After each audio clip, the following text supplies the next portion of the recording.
আমি নেতা হতে আসি নাই, আমি কবি হতে আসি নাই, আমি আপনাদের ভালোবাসা পেতে এসেছি, আপনাদের ভালোবাসা দিতে এসেছি।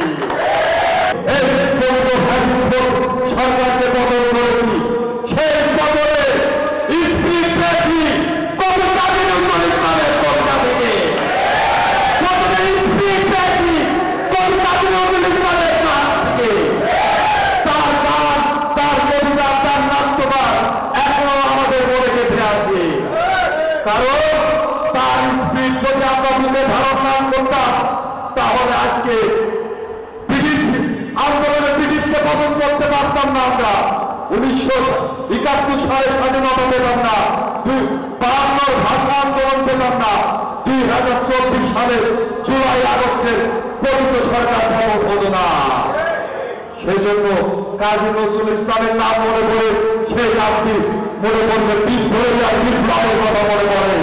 যখন কাজী নজরুল ইসলামের কথা আসে, তখন আমরা একটি মানুষ 100টা মানুষের রূপান্তরিত হয়ে যায়। প্রিয় শুধু মন্ডলী, আজকে যে জুলাই আগস্টে সরকার পতন হয়েছে, সেই পতন আন্দোলনে আপনারা দেখতে পেয়েছেন টিএসসিতে একটি গানই তার সবসময় বাঁচত। সেই গানটা কি? গানটা হচ্ছে দুর্গম গিরিকান্তি শুরু দূর পরপার পারাপার। এই গানটি গেয়েছি আমি সেই সময় ঢাকাতে আন্দোলনরত অবস্থায় ছিলাম। এই গানটি পেলে শুনলে পরে প্রত্যেকটি মানুষের ভিতর একটি স্পিরিট সবসময় প্রবাহিত হয়।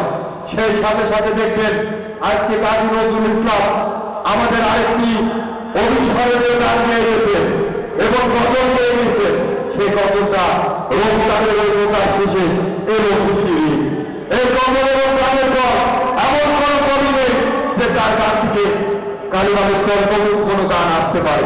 এখনো এই গান আমরা বুকে ধারণ করি, সবাই লালন করি। প্রিয় সতীমণ্ডলী, নজরুলের আন্দোলন বিপ্লব, এই আন্দোলন বিপ্লব শুধু আমাদেরকে অনুপ্রেরণা দেয়। নজরুল সবসময় আমরা বই খাতা পত্রে পড়েছি, তার ডাক নাম ছিল দুদু মিয়া। একটি ইতিহাস থেকে জানতে পেরেছি, কতটুকু সত্য জানি না, কাজী নজরুল ইসলাম তার 4 বছরের সন্তান ছিল, যত সন্তান নামটা বুলবুল, তার সেই 4 বছরের সন্তানের নাম ছিল বুলবুল। 4 বছর বয়সে সে মারা যায়। কাজী নজরুল ইসলামের পরে সেই পরিমাণ টাকা ছিল না সন্তানের জন্য দাফন কাফন করবে। এই টাকার জন্য অনেক প্রকাশক, সম্পাদক, প্রেস মালিকের দ্বারে দ্বারে ঘুরেছে, কোথাও টাকা পায় নাই। একটি জায়গায় যে একটি প্রকাশক মালিকের কাছ থেকে টাকা পেয়েছিল, কিন্তু শর্ত দিয়েছিল একটা, আমার একটি গান লিখে দিতে হবে, তারপর আমি সেই টাকা দিব। তিনি 5 মিনিটের ভিতরে একটি গান লিখে দিয়ে সেই টাকা নিয়ে এসে তিনি তার সন্তানকে দাফন কাফন করেন। তাহলে কতটুকু নীতি আদর্শের প্রতি অটল অবিচল থাকলে বলে একজন জাতীয় কবি, একজন আমাদের মুসলমানদের জন্য একটি কবি, যে শুধু কবি না, সার্বজনীন কবি, যে সন্তানের দাফন কাফনের জন্য একটি গানের বিনিময়ে কিছু টাকা নিয়ে সন্তানকে দাফন কাফন করতে হয়েছিল। নজরুল সম্পর্কে বলতে গেলে অনেক কিছুই বলা লাগে। আরো ভালো ভালো বক্তা আছে, আলোচক আছে, তারা আলোচনা করবেন। আমি একটি কথা শুধু বলবো,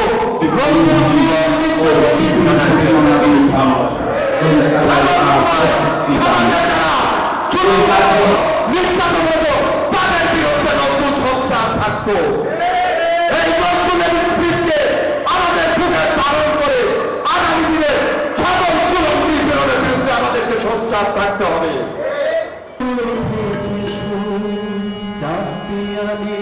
ছুটে